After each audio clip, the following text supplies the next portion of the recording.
En tout cas, elle est bonne, celle-là. Je l'avais jamais entendue. Salut les gars! Vous êtes déjà arrivés? Hey, comment ça va? Ça va bien? Passez une belle fin de semaine. Oui, très belle fin de semaine. C'est mon horaire pour la semaine prochaine. Hey, je suis contente de vous voir, ça fait longtemps. Ben oui. Là, vous revenez d'où? Hey, on est allé à la pêche en fin de semaine. À la pêche. Ah, T'as eu du 3 beau heures de temps? temps dans la pluie, il a mouillé. C'était terrible, mais regarde. Ça fait partie de la game. Là. Mais là, vous avez eu la chance d'essayer des nouvelles machines? Ouais, on s'est amusé avec la compagnie Kawasaki là-bas. On avait Wow. 2 véhicules de Kawasaki, on a eu pas mal de fun. Ben, viens-t'en, je t'invite dans ma Good. zone, on va en parler.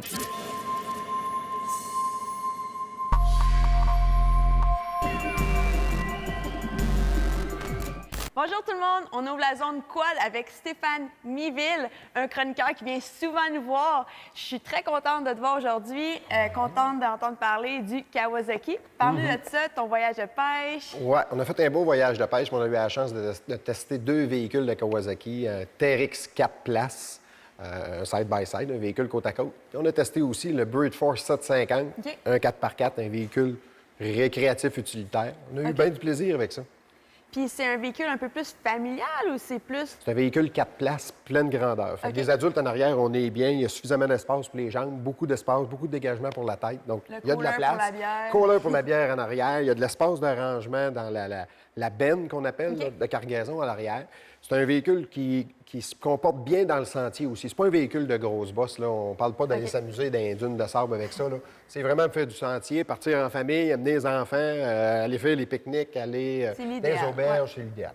Puis on se prépare comment pour une expédition de chasse et pêche, mettons, avec ce Kawasaki-là? Écoute, avec un Kawasaki comme ça, il y a bien des options qui viennent avec. Fait que tu peux t'installer des choses pour les armes à feu, des racks au niveau pour Wow. mettre les arcs pour aller à la chasse, pour les cannes à pêche, etc. OK. Donc, il y a beaucoup d'options disponibles, qu'on soit capable d'être convivial dans n'importe quelle des activités qu'on a à faire avec le véhicule. OK. Bon, ben, on regarde ça.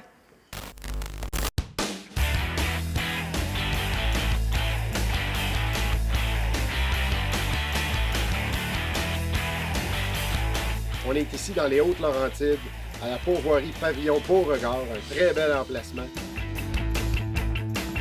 On est propulsé par la compagnie Kawasaki. On va faire l'essai de véhicule un petit peu plus tard. On est ici pour avoir bien du plaisir dans cette belle région.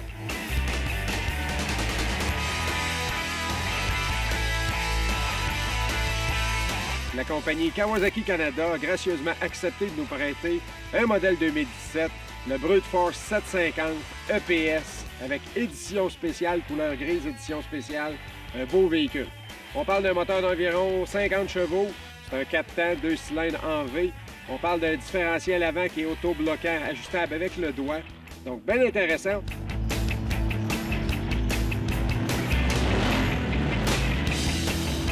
Kawasaki Canada nous a également prêté le nouveau T-Rex 4 places avec suspension Fox, des amortisseurs Fox Podium, un véhicule sport utilitaire pour être capable de faire du travail puis se promener en randonnée. On va tester ça ici à la pourvoirie Pavillon Beauregard.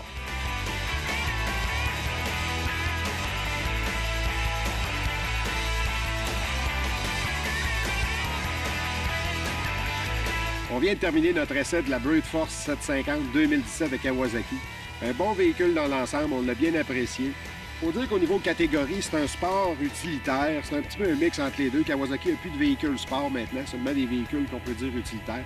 Par contre, Kawasaki est allé avec une suspension qui est un petit peu plus ferme qu'un véhicule utilitaire habituel, qui fait en sorte qu'on a un bon handling au niveau de la machine. C'est intéressant de conduire la machine dans les sentiers parce qu'on a une bonne sensation, une sensation de fiabilité. On est plus sécure au niveau du véhicule quand on est en sentier.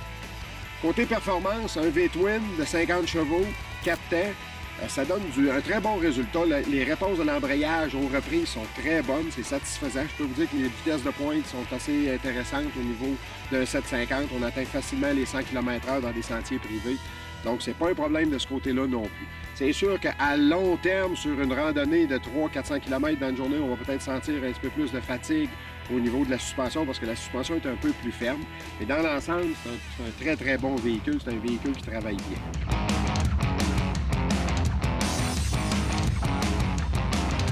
Maintenant, on a fait l'essai du T-Rex 4 places, le T-Rex 4, édition spéciale aussi.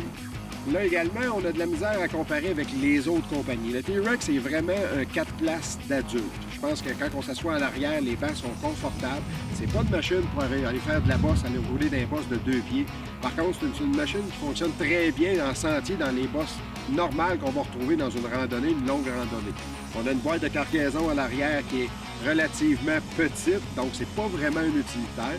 Par contre, pour faire des voyages d'une journée ou deux à 4, je pense qu'on peut se débrouiller très bien avec ça.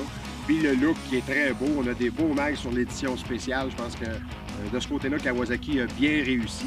C'est un véhicule qui est plus court d'embattement que la concurrence au niveau d'un 4 passagers. Donc ça aussi, c'est intéressant au niveau de la remorque, il ne faut pas oublier. Après une grosse journée de randonnée, là, c'est le temps de profiter d'un des beaux chalets du pavillon Beauregard. Le pavillon Beauregard peut accueillir environ une cinquantaine de personnes dans des chalets luxueux. On retrouve de la haute gastronomie, c'est un 5 étoiles. Mais on retrouve quelque chose de bien intéressant aussi. Environ 140 km de sentiers pour le quad. On peut également rejoindre le sentier Sommum, des Hautes-Laurentides. Et on a des belles activités aussi qu'on peut retrouver au niveau de la pourvoirie. Bien entendu, de la pêche. 40 lacs sur 140 km² de forêt et de montagne. On trouve de la truite grise, de la mouchetée, du doré, du brochet. Et même pour les amateurs de chasse, on trouve la chasse à l'ours. On peut également faire l'observation des ours noirs. Donc, un bel endroit à venir visiter en famille et aussi pour faire du quad, du VTT.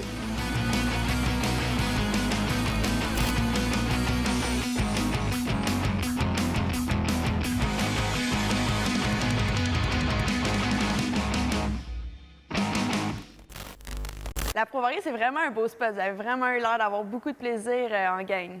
Oui, on a eu bien du fun, mais c'est parce que la pourvoirie, où est-ce qu'on est allé? On était à la pourvoirie Beauregard. C'est un endroit où il y a des sentiers aussi qui sont privés pour les VTT. Okay. Il y a un paquet de lacs, il y a toutes sortes de pêches qu'on peut faire. De la grise, de la mouchetée. Fait que même avec la pluie, vous avez quand même eu. On a été capable d'avoir bien du plaisir. Là, je peux pas te laisser sans une histoire de pêche. Ça me prend une histoire de pêche avant qu'on se laisse. Hey. Avec 3h30 de pluie dans la chaloupe, trempé à la vette, c'est bien difficile de pogner du poisson. Je te jure d'une chose. Premièrement, il était probablement dans le fond du lac. Il faisait vraiment pas assez beau, même pour que les poissons sortent jusqu'en haut de l'eau. Fait qu'on n'a pas pogné. C'est pas plus compliqué que ça. Fait que les histoires de pêche, je pourrais dire qu'on a pogné des menés gros de même. Il n'y en avait pas. Il n'y en avait pas. Vous avez fait un beau voyage. Oui, on a fait un beau voyage. Restez là. Au retour, on ouvre une nouvelle zone.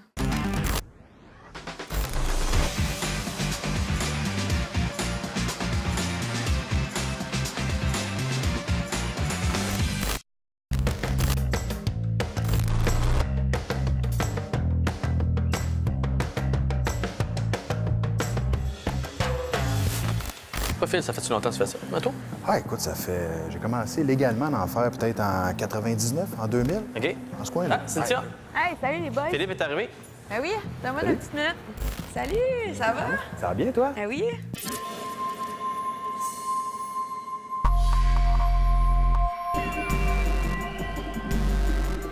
On est dans la zone moto avec Philippe de voyagemotoquebec.com. Philippe, tu as brûlé beaucoup d'essence partout dans l'Amérique du Nord. Comment on se prépare bien là, pour un road trip? Bien, il y a plusieurs facteurs à considérer. Il faut toujours savoir où est-ce qu'on veut aller, qu'est-ce qu'on veut faire, qu'est-ce qu'on aime voir. Puis pour choisir ces choses-là, il faut prendre le temps de se renseigner, il faut prendre le temps de poser des questions aux gens. Donc, de bien se planifier avant de partir. Bien, c'est ça. D'en discuter avec des gens qui l'ont déjà fait, de consulter les différents blogs, les sites Internet qui existent déjà sur le sujet, de lire les bons magazines. Ça nous donne toujours des idées. Est-ce qu'on aime les pays chauds? Est-ce qu'on aime les pays nordiques? Est-ce qu'on veut aller faire des passes de montagne en Europe ou les faire en Amérique du Nord? Si on a déjà notre moto, je sais qu'on a l'option de faire la location de la moto à la destination ou des fois la transporter? Bien, une fois qu'on a choisi notre destination, à ce moment-là, on peut commencer à rechercher les moyens comment s'y rendre. Moi, j'aime voyager avec ma moto. Donc, moi, je vais la faire transporter partout en Amérique du Nord avec des gens de confiance que je connais. Je peux aussi arriver sur place puis louer une moto. Il y a des compagnies qui se spécialisent en location de moto. OK. Des concessionnaires aussi qui en louent beaucoup. Et est-ce que si tu utilises ta moto à la destination, est-ce que ton assurance suit ou... C'est toujours une bonne idée de se renseigner auprès de son courtier ou auprès de son assureur pour s'assurer d'avoir la meilleure protection possible. Habituellement, quand on va louer une moto, on va nous proposer une assurance. Une assurance. Mais c'est également une bonne chose de tenir en compte des lois du pays ou de la région dans laquelle tu vas voyager.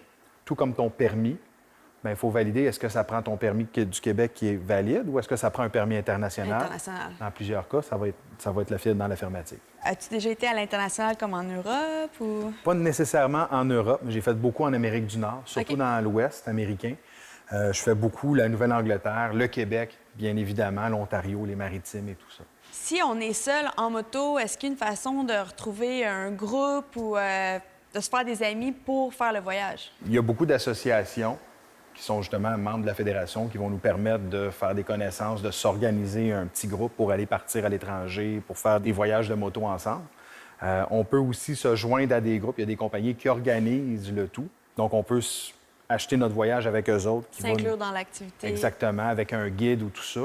Beaucoup de motocyclistes, de par nature, vont juste choisir de partir par eux autres mêmes avec un ou deux amis, puis ça finit là, puis on part sur la route sans trop prévoir. Beaucoup vont faire ça. Mais généralement, c'est possible aussi de participer de façon dans des groupes qu'on appelle des groupes ouverts, donc voyager, faire transporter sa moto, puis de voyager par là. Puis ceux qui ont des questions par rapport à ça peuvent toujours communiquer avec nous, soit par notre site Internet, ou par la page Facebook. Puis on va les diriger justement aux bons endroits pour qu'ils puissent trouver les bons renseignements selon le type de groupe qu'ils cherchent. Comme toi, tu es vraiment un passionné, est-ce que tu as une destination que tu pourrais me dire? Comme peut-être que je pourrais organiser cet été, là, une belle destination? Mon Dieu, c'est quoi? La Californie, c'est toujours une belle destination moto. Sinon, on peut aller dans l'Ouest américain, on peut descendre toute la côte ouest. Par les Grand Canyon.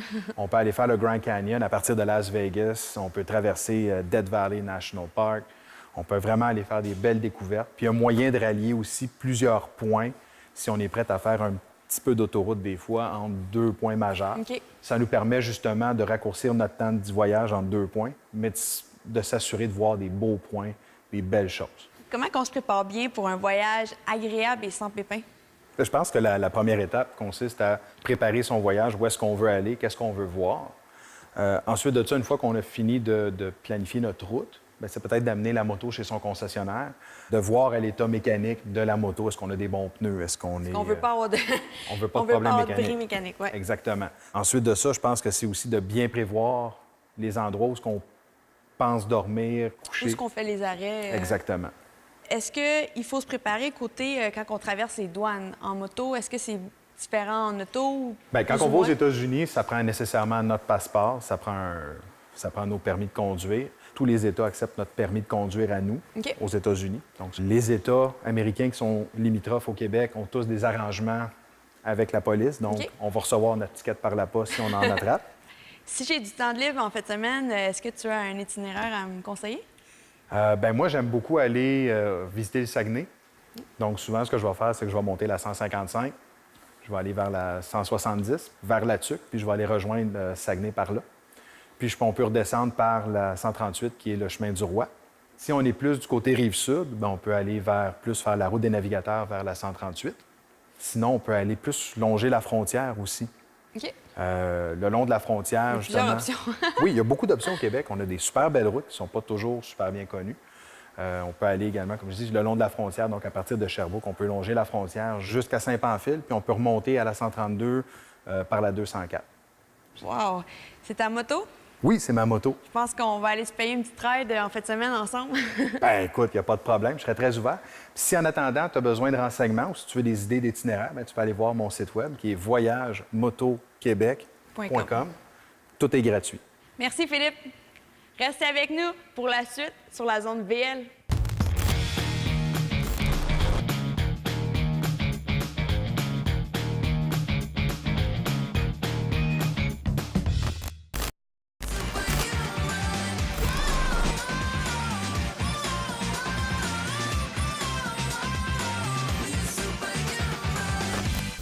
Nous sommes dans la zone motoneige avec Stéphane, le chanceux, qui a pu tester les machines Titan. Eh oui, Titan, nouveau modèle 2018 chez Polaris. On vise le marché de la machine de travail. OK. La machine peut faire un peu de neige profonde, de poudreuse, puis également faire du sentier. Fait que Polaris sont allés avec une chenille de 155 pouces, 20 pouces de large, donc une bonne flottaison. Et en plus, à West Yellowstone, on trouve toujours des terrains magnifiques pour essayer ça. Je pense qu'on va aller voir la capsule que tu nous as tournée.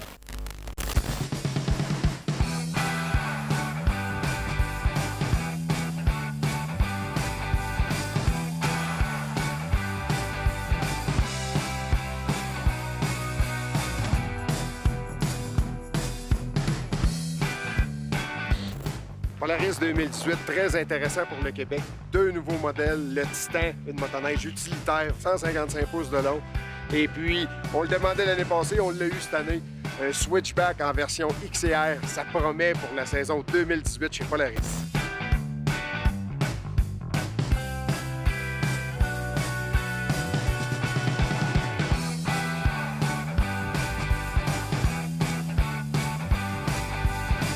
On essaye le nouveau Titan, un sport utilitaire, 800 cc, beaucoup de chevaux, une chenille de 20 pouces pour une bonne traction dans la poudreuse. On va essayer de se trouver des coins pour essayer ça comme faut.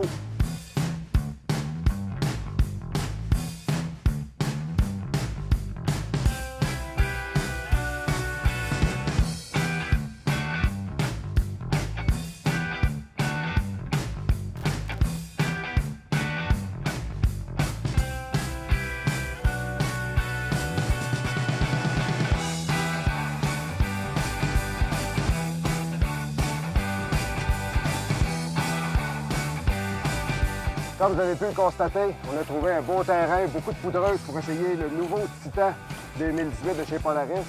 Un 20 pouces de chenille, une bonne flottaison. C'est pas de motoneige conçu uniquement pour la montagne, mais elle se débrouille très bien dans la poudreuse. Une motoneige pour travailler, beaucoup d'espace de cargaison à l'arrière, un 800 cc qui développe dans les alentours des 150-155 chevaux. Bref, une belle motoneige pour combiner le travail, la poudreuse et la randonnée.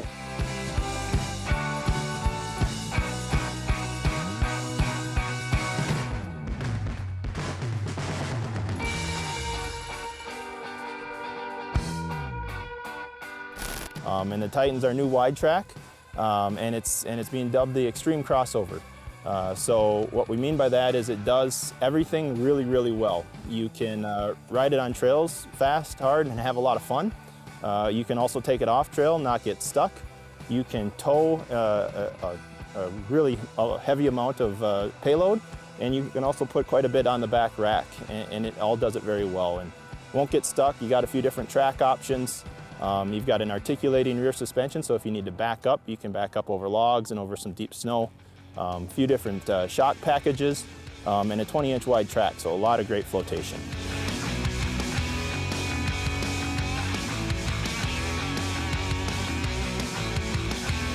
Me personally, I'm an SKS 146 fan, so that's another sled that we just brought to the market. That thing is fantastic for those people that aren't constantly playing in the steep mountains, but maybe like to do a lot of off-trail, some, UP of Michigan, some places in Canada, some more of the flatland areas. A lot of weight transfer, just a ton of fun on that sled. I think the consumers will really like it this year. And personally, that's the one for me.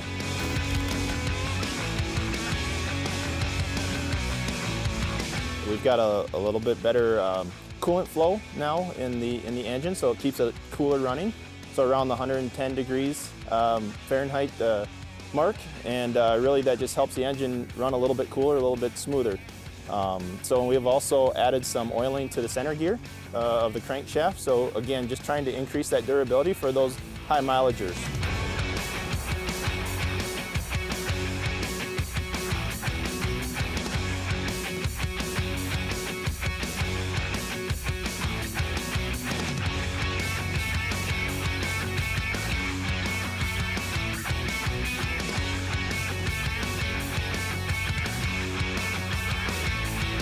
Pour les chums, pour avoir envie de s'amuser, West Yellowstone, c'est un endroit formidable. On retrouve de tout, de la montagne, du sentier, des sous-bois, tout ce qu'il faut pour s'amuser et avoir du plaisir.